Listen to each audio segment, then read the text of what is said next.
দাদু দিদার সঙ্গে নাতি বা নাতনি দেখা করা কখনোই ক্ষতিকর হতে পারে না। হাইকোর্টের যুগান্তকারী রায়। দাদু দিদার স্নেহ অমূল্য, সংসারে বয়স্কদের গুরুত্ব বোঝালো আদালত। আদালতের এই রায় যেন পারিবারিক সম্পর্কগুলোর গুরুত্বকে নতুন করে তুলে ধরল। কলকাতা হাইকোর্ট সম্প্রতি একটি যুগান্তকারী রায় জানিয়েছে যে দাদু দিদার ভালোবাসা ও স্নেহ নাতি নাতনির জীবনে কখনো ক্ষতিকর হতে পারে না, বরং তাদের স্নেহ ছোটদের মানসিক বিকাশে ইতিবাচক প্রভাব ফেলে। আদালতের এই রায় সমাজে এক গুরুত্বপূর্ণ বার্তা দেওয়ার পাশাপাশি পারিবারিক সম্পর্কগুলোর গুরুত্বকে নতুন করে তুলে ধরেছে। আদালত সূত্রে খবর, স্বামী স্ত্রী আর একসঙ্গে থাকতে চান না, এই বিষয়ে আদালতে বিবাহ বিচ্ছেদের মামলা চলছে। এই পরিস্থিতিতে 2023 সালের 11 এপ্রিল মেয়ের অস্থায়ী হেফাজত চেয়ে আলিপুর আদালতে আবেদন করেছিলেন স্বামী, কিন্তু পড়াশোনা ক্ষতি হওয়ার যুক্তি দেখিয়ে সেই আবেদন খারিজ করে দেয় আদালত। নিম্ন আদালতের পর্যবেক্ষণ ছিল শিশুটিকে কলকাতায় আনার কোনো প্রয়োজন নেই। দাদু দিদার নাতনির সঙ্গে সাক্ষাতের ইচ্ছে বৈধ হলেও তা শিশুর পাঠ্যক্রম এবং সময়সূচির মধ্যে সীমাবদ্ধ রাখতে হবে।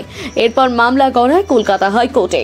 এই সিদ্ধান্তের বিরুদ্ধে যখন মামলা কলকাতা হাইকোর্টে গড়ায়, তখন বিচারপতি হিরণময় ভট্টাচার্য পারিবারিক আদালতকে নির্দেশ দেয় রায় পুনর্বিবেচনা করতে। হাইকোর্টের পর্যবেক্ষণ ছিল অত্যন্ত স্পষ্ট। আদালত জানায়, দাদু দিদা সবসময় আসলের থেকে সুদ বেশি ভালোবাসেন। নাতি বা নাতনির সঙ্গে তাদের সাক্ষাৎ কখনোই বন্ধ করা উচিত নয়। আদালত আরও জোর দিয়ে বলেছে, দাদু দিদার ভালোবাসা এবং স্নেহ একজন নাবালক বা নাবালিকার জীবন এবং মনের ওপর ইতিবাচক প্রভাব ফেলে। তার শিক্ষা এবং অন্যান্য পাঠ্যক্রম বহির্ভূত কার্যকলাপের উপর প্রভাব ফেলবে না। এই রায়ের মাধ্যমে হাইকোর্ট শুধু একটা আইনি নির্দেশই দেয়নি, বরং সমাজের প্রতি এক জোরালো বার্তাও দিয়েছে।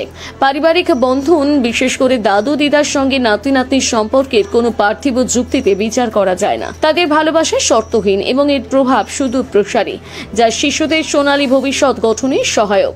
অনেকেই মনে করছেন এটি একটি মানবিক রায়, যা সম্পর্কের মূল্যকে আইনের ঊর্ধ্বে স্থান দিয়েছে। এই রায় সমাজে এক গভীর প্রভাব ফেলবে বলে আশা করছেন বহু সচেতন মানুষ। সমাজ সচেতনদের মতে, আজকের দ্রুতগতির জীবনে যখন পরিবারগুলো ছোট হয়ে আসছে এবং সম্পর্কের বাঁধনগুলো আলগা হচ্ছে, তখন এই ধরনের রায় শিশুদের জীবনে দাদু দিদার গুরুত্বে পুনরায় প্রতিষ্ঠিত করেছে। মনোবিদদের মতে, দাদু দিদার সঙ্গে সময় কাটানো শিশুদের মানসিক স্থিতি, সাংস্কৃতিক শিক্ষা এবং আবেগের বিকাশে অপরিহার্য ভূমিকা হতে পারে।